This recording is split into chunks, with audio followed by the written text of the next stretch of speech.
हाँ जी, मेरे पशुपालक भाइयों किसान साथियों, राम राम नमस्कार। आज मैं आपको पशुओं की फीड के बारे में जानकारी दूंगा। पशुपालन में फीड का अहम रोल है। वीडियो थोड़ी लंबी ज़रूर हो जाएगी। आप इसको पूरी को ज़रूर देखना, क्योंकि पूरी को देखे बिना आपको पूरी बात समझ नहीं आएगी कि कैसे कैसे फीड बनती है। अगर पूरा बेनिफिट लेना है तो आपने इस वीडियो को एंड तक देखना। ये मैं फीड फैक्ट्री में फीड तैयार करा रहा हूँ। ये इसके अंदर अब इसने डाला टॉक्सिन वेंडर। यहाँ पे इसके अंदर मिनरल डालने लग रहे हैं। अब ये डाल रहा है टीएमवी। टीएमवी है ट्रेस मिनरल विद विटामिन।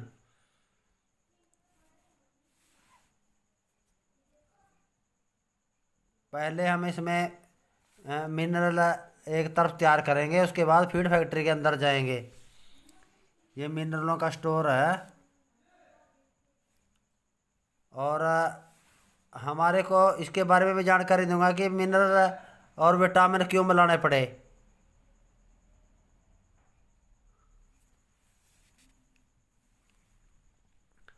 और यह है अविल्ला फोर। अविल्ला फोर में चार तत्व हैं इसके अंदर: जिंक, मैग्नीज, कॉपर और कोबाल्ट। इन चारों तत्वों की पशु को बहुत ज़रूरत है।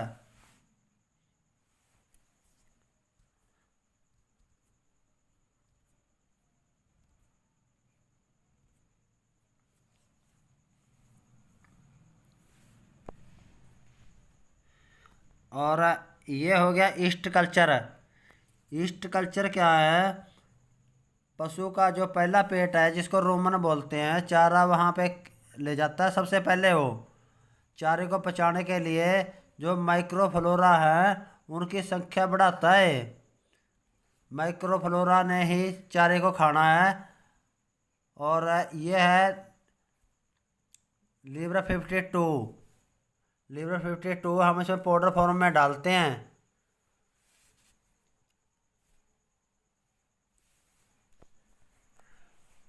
तो इसके अंदर हम यहीं पे सारा सामान, यह हो गया कैप्सिड।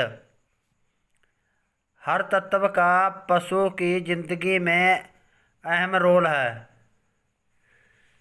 ये इसलिए डालने पड़ रहे हैं क्योंकि हमारी जो ज़मीन है, ज़मीन के अंदर बार बार फसल लेने के कारण तत्वों की कमी हो गई। और वही कमी अनाज के अंदर और चारे के अंदर चली गई। और पशुओं की विटामिन और मिनरल की पूर्ति करने के लिए ये अलग से हमारे को डालने पड़ रहे हैं। ये है विटामिन A D3 और vitamin E। Vitamin A D3 और विटामिन E ये प्रजनन अंगों को विकसित करता है और रिपीटर की समस्या को हल करता है। ऐसे ही इसके अंदर डालते हैं पाउडर फॉर्म में विटामिन H। जैसे लिक्विड होता है, लिक्विड तो बहुत महंगा पड़ता है, परंतु ये विटामिन H हम पाउडर फॉर्म में डालते हैं। और ये सामान यहाँ रख दिया। और ये फैक्ट्री का कनेक्शन है इस कोठड़ी से। तो मैं उधर से आऊँगा, फिर उसके बारे में बताऊँगा आपको कि उधर क्या क्या सामान डाल लेंगे इसके अंदर। दूसरी साइड से घूम के आता हूँ मैं। ये वहाँ पे अंदर फैक्ट्री के अंदर पहुँच गया। यहाँ पे हम इसके अंदर डाल लेंगे बफर, बाईपास फैट, DCP और कार्लसाइट। बाईपास फैट क्या है? जैसे हम अपने पशु को घी या तेल वगैरह देते हैं। अगर घी या तेल वगैरह देंगे हम तो उसके रूमन के अंदर जो जीवाणु हैं, माइक्रोफ्लोरा हैं, वो मर जाते हैं। और पशु खाना पीना कम कर देता है, पूरी प्रोडक्शन नहीं देता। ये बाईपास फैट है, रूमन में जीवाणुओं से कोई छेड़छाड़ नहीं करेगा। आगे जाके आंतड़ियों में अब्जॉर्ब होगा जाके। और बफर क्या है?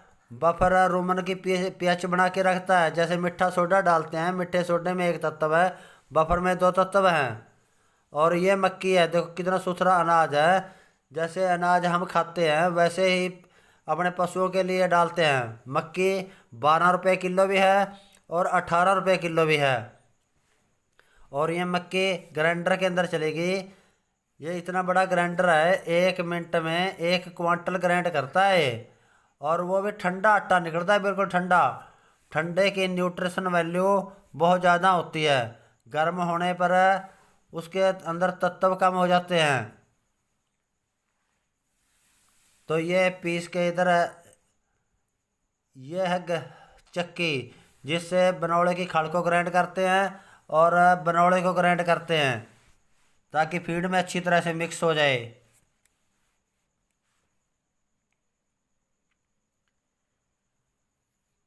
तो ये है मक्की,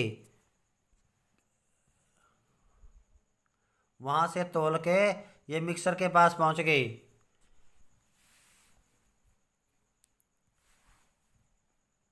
किसान तकरीबन आम, ये मक्की होगी, आम यही सोचता है कि पशु को जो खाना खिलाना है, जैसे मंडी में अनाज लेके जाता है और वो वहाँ वहाँ पे जो नीचे मंडी में निकलता है, नीचे वाला जार, मरा हुआ दाना, कटा हुआ दाना, वो आड़ती को बोलता है कि इकट्ठा कर दे। ये हो गया खाड़ बनौड़े की। और ये हो गया बनौड़ा ग्राइंड किया हुआ।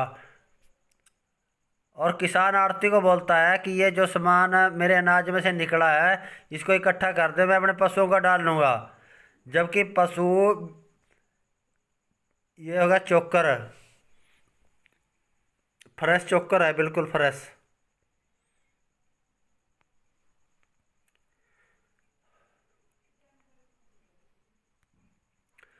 और ये रोस्टेड सोया,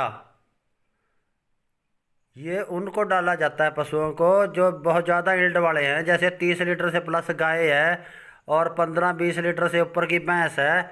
ये सामान उनको सारा मिला के डाला जाता है। और ये सरसों की खाल, जिसको पापड़ी बोलते हैं।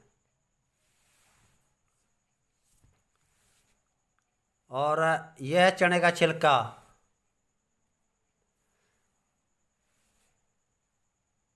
तो मैं किसान साथियों से ये बात कहूँगा कि आप अपनी सोच बदलो। अपने पशु को भी जैसे हम साफ सुथरा अनाज खाते हैं वैसे ही खिलाओ।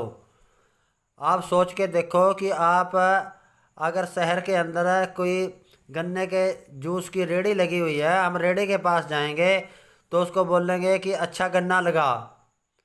अगर वो डिफेक्टेड गन्ना लगा देगा तो रस का टेस्ट भी बिगड़ जाएगा और पौष्टिकता भी खत्म हो जाएगी। ऐसे ही ये अनाज हैं।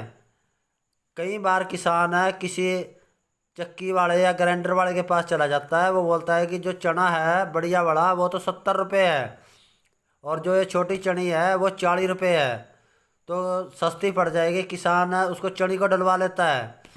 चनी क्या है, वो सूखा हुआ फल है। एक फल होता है पकना, एक फल होता है सूखना। जो सूखा हुआ फल है उसके अंदर न्यूट्रिशन वैल्यू नहीं है, इसीलिए फीड के अंदर बढ़िया अनाज डलवाना चाहिए। पशु भी एक तरह से कोल्लू है, अगर हम उसको बड़ा बढ़िया खाना देंगे तो बढ़िया हमारे को प्रोडक्शन देगा और सेहत भी बरकरार रहेगी उसकी। अब ये यहाँ से इसमें डाल रहे हैं, ये ग्राइंडर से होता हुआ ऊपर मिक्सर में पहुँच जाएगा सारा। ये अनाज के स्टॉक लगे हुए हैं, ये बहुत बढ़िया साफ सुथरे अनाज हैं, बहुत बड़ी फैक्ट्री है ये।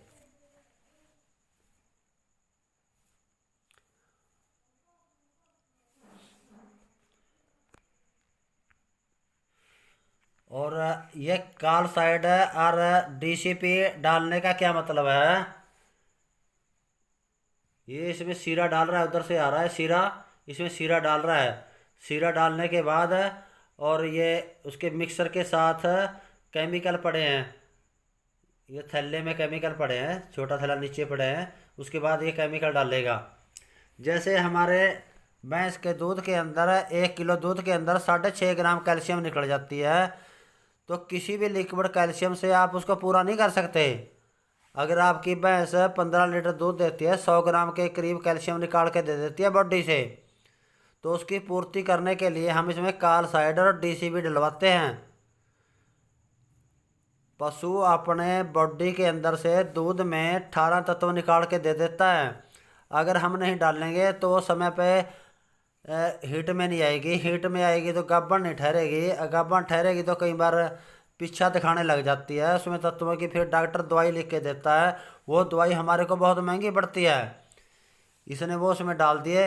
एक लास्ट में लिफाफा था, वो था टॉक्सिन वेंडर। टॉक्सिन वेंडर क्या है? टॉक्सिन वेंडर है उल्ली नाशक। जैसे कहीं से भी फंगस आ जाती है, फंगस थोड़ी सी भी कहीं से आ गई चारे के अंदर या दाने के अंदर, पशु को मार देती है जान से। और ये टॉक्सिन बाइंडर इसीलिए डालते हैं कि उसको, उल्ली को बाइंड कर दे।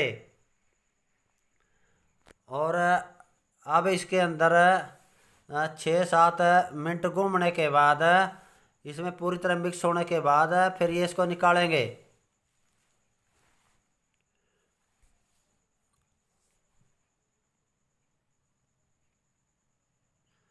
और अब इसमें ये निकालने लग रहे हैं। इसमें 22-23 आइटम डल गई है और ये पूरी तरह से तैयार हो गया। जैसे हम अपनी सर्दियों में खाने के लिए गोंद पंजरी बनाते हैं, वैसे ही पशुओं के लिए भी एक गोंद पंजरी तैयार हो गया।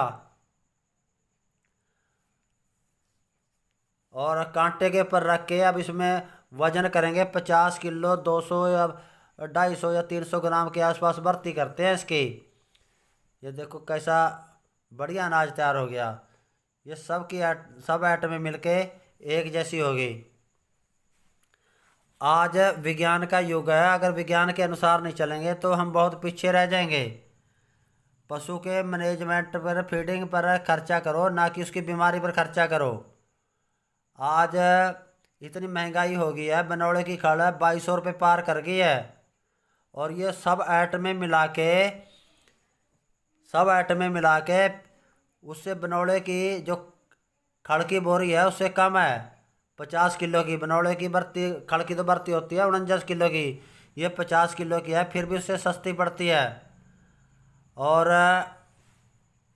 पौष्टिक है। इसके साथ हमने दलिया नहीं डालना, कैल्शियम नहीं डालनी, मिनरल नहीं डालना।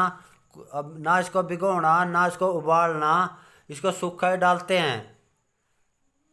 तो पहले तो हम ये अपने लिए तैयार कराते थे, परंतु जैसे जैसे लोग फ़ोन के ऊपर देखने लगे तो यहाँ पे फिर ख़रीदने के लिए भी आने लगे। और हमारे यहाँ घर के ऊपर उपलब्ध हो जाती है ये फीड। और रेट इसका समय के अनुसार घटता बढ़ता रहता है। जैसे ही पीछे मार्केट में अनाज कम या ज़्यादा होते हैं, उसी के हिसाब से इसका फीड का रेट भी कम ज़्यादा होता रहता है। परंतु हर समय जो खड़ की बोरी है उससे कम ही रहता है इसका। खड़ अकेली खड़ है, इसके अंदर सारे तत्व हैं। मेरा दावा है कि आप अगर अपने पशु को पौष्टिक खाना देंगे, आपका पशु बीमार नहीं होगा, तो आपका प्रोडक्शन भी ज़्यादा देगा। तो मेरे किसान भाइयों, मैं आपसे एक और अपील करता हूँ कि मैंने चैनल नया बनाया है और चैनल के ऊपर जो भी मेरे को जानकारी उपलब्ध है मैं देता रहूँगा आपको। मेरे चैनल को इसको सब्सक्राइब करें, लाइक करें, शेयर करें, ताकि मेरा भी हौसला बना रहे और आपके लिए मैं नई नई जानकारियाँ लेकर आता रहूँ। सभी पासक भाइयों को जय राम जी की।